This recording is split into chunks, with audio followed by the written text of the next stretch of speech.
Pertama-tama, terimalah salam Buddhis dari saya, namo saya budaya, namo budaya. Di video ini, saya ingin menjelaskan mengenai kerukunan. Sebelum saya membahas lebih lanjut mengenai topik ini, izinkan saya memperkenalkan diri terlebih dahulu. Nama saya Sylvia Christine, sekarang saya melanjutkan pendidikan saya di Sekolah Tinggi Bahasa Asing Persahabatan Internasional Asia dengan NIM 232211111027. Nah, teman-teman pasti udah gak asing dong dengan kata kerukunan. Pertama, saya akan membahas terlebih dahulu mengenai pengertian dari kerukunan. Dan dari beberapa sumber, saya menemukan jika pengertian ini disebutkan dalam beberapa sudut pandang, seperti sudut pandang para ahli, menurut KBBI, dan juga pengertian kerukunan secara umum. Yang pertama, menurut Paulus Wirutomo, kerukunan itu merupakan upaya mempersatukan makhluk sosial dengan memberikan rasa kenyamanan dan ketentraman baik individu maupun kelompok dengan menggunakan konsep-konsep tertentu agar terciptanya integrasi sosial dalam masyarakat. Sedangkan, menurut Franz Magnus Suseno, kerukunan itu berada dalam keselarasan, di mana itu tanpa perselisihan, tentram yang bermaksud untuk saling membantu. Keadaan yang harmonis dalam masyarakat ini merupakan tujuan dari konsep kerukunan. Nah, dalam hal ini yang dimaksud keadaan yang harmonis itu ketika semua umat berada dalam kondisi yang damai antara yang satu dengan yang lainnya, bisa saling menerima, saling bekerja sama, dan dalam kondisi yang tenang. Konsep kerukunan ini pun diharapkan dapat diwujudkan dalam interaksi sosial, terutama dalam kehidupan masyarakat. Dan selain pengertian menurut beberapa ahli, ada juga pengertian menurut Kamus Besar Bahasa Indonesia dan pandangan secara umum. Menurut KBBI sendiri, atau Kamus Besar Bahasa Indonesia, kerukunan itu merupakan kesepakatan masyarakat yang dilaksanakan berdasarkan keragaman dalam kehidupan sosial, baik budaya, etnis, maupun agama untuk mencapai tujuan bersama. Sedangkan definisi kerukunan secara umum itu merupakan suatu sikap seseorang untuk menghargai kebebasan orang lain dan memberikan kebenaran atas keberagaman untuk mendapatkan pengakuan HAM atau hak asasi manusia yang bersifat harmonis dan damai, meskipun mereka berbeda secara budaya, suku, agama, ras, maupun golongan. Nah, setelah membahas pengertian kerukunan, sekarang saya akan membahas mengenai trilogi kerukunan. Apa sih itu trilogi kerukunan? Nah, pemerintah secara resmi menetapkan konsep kerukunan antara umat beragama menjadi 3 kerukunan yang disebut dengan istilah trilogi kerukunan, yaitu yang pertama, kerukunan dari dalam tiap-tiap individu umat dalam satu agama, di mana kerukunan yang terjadi di antara agama-agama ataupun paham mazhab-mazhab yang berada dalam suatu umat atau kelompok agama. Yang kedua, kerukunan antar umat atau kelompok keanekaragaman agama, yaitu kerukunan yang terjadi antara para pemeluk keanekaragaman agama seperti pemeluk agama Islam dengan pemeluk agama Hindu, Buddha, Kristen, baik itu Protestan ataupun Kristen Katolik.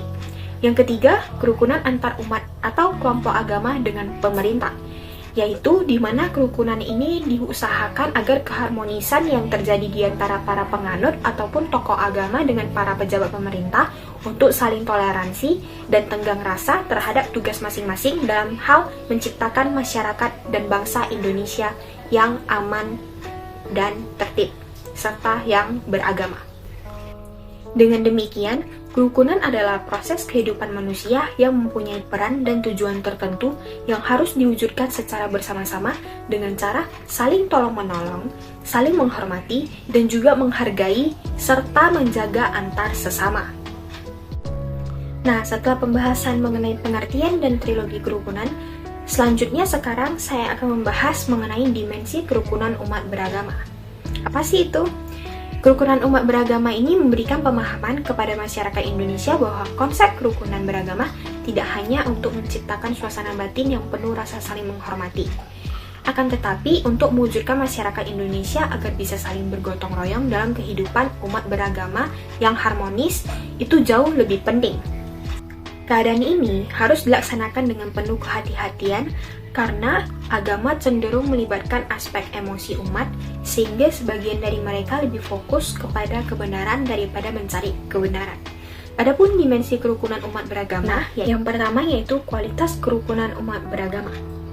Masyarakat perlu mengembangkan kualitas kerukunan umat beragama ke dalam 5 hal, yaitu nilai religiusitas, keharmonisan, kedinamisan, kreativitas, dan produktivitas.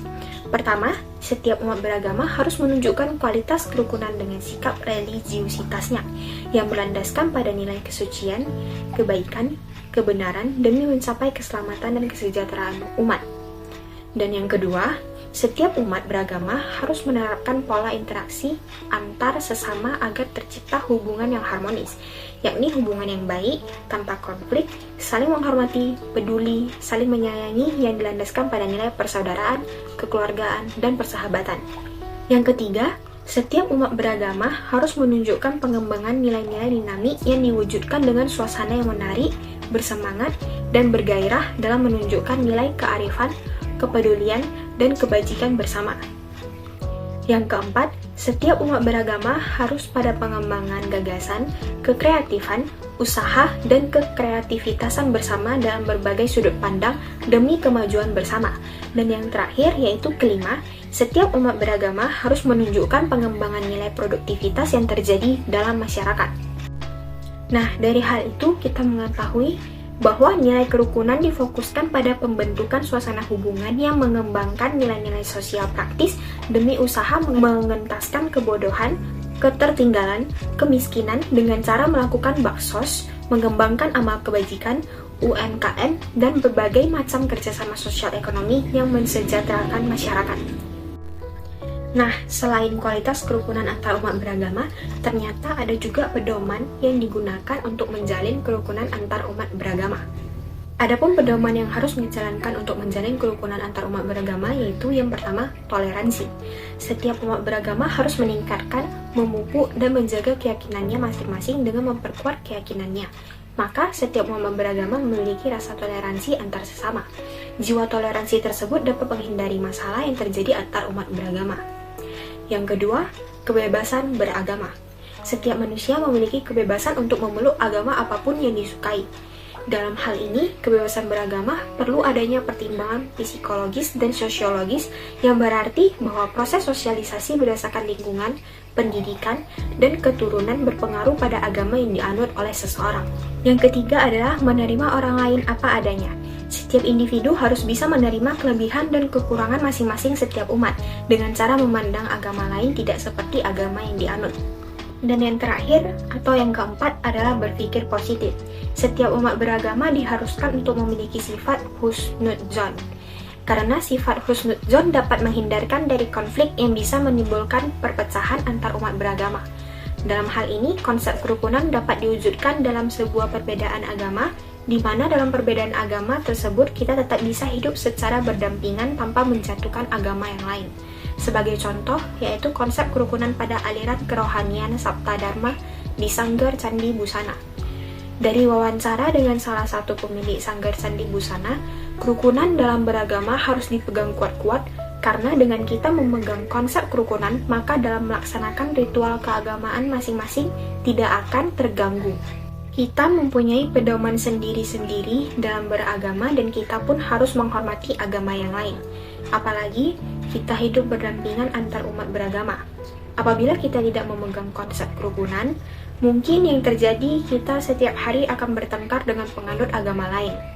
Maka dari itu, junjung tinggilah konsep kerukunan agar kehidupan beragama dapat berjalan dengan baik dan tentram. Sekian penjelasan yang dapat saya paparkan. Terima kasih kepada teman-teman semua yang sudah mendengarkan saya.